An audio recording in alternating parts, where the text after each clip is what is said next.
আমি নিজে বড় গাড়ির মেকানিক, বড় গাড়ি কাজ করি। আর আমার একটা বাইক আছে, ও বাইকটার সমস্যা হইলো আজকে কয়েকদিন থেকে মানে এটাও প্রবলেম করে যে গাড়িটা পিক আপ লয় না, পুত পুত করে সাউন্ড করে আর মিস করে।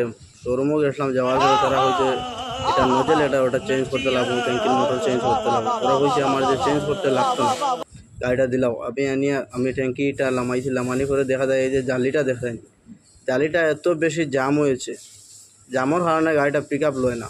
পরে আমি ট্যাঙ্কির মোটর খুলিয়া এই জালি খুলিয়া দুটা ওয়াশ করছি, ভালো করে পেট্রোল দিয়ে করিয়া ফিটিং করছি। ফিটিং করার পরে গাড়িটা আমি একটু চালাইয়া দেখলাম যে গাড়িটা কোনো অসুবিধা নাই। এখন আমার পিক আপ সিক আপ সব কিছু ঠিক আছে। গাড়ির 125 BS6 এরকম যার যত প্রবলেম আছে সির্ফ ট্যাঙ্কিটা খুলিয়া ওয়াশ করবা। এটা বেশি বেশি করে শেয়ার করিয়া আপনার আর দুস্থ সকলের দেখাই জানাইয়া দিবা যে অন্য কোনো অসুবিধা নাই। এটা ট্যাঙ্কির জালিটা ওয়াশ করতে লাগবে। যত গাড়ির মোটরওয়ালা আছে এই ট্যাঙ্কির জালি ওয়াশ করলে এইসব প্রবলেম শেষ হয়ে যায়।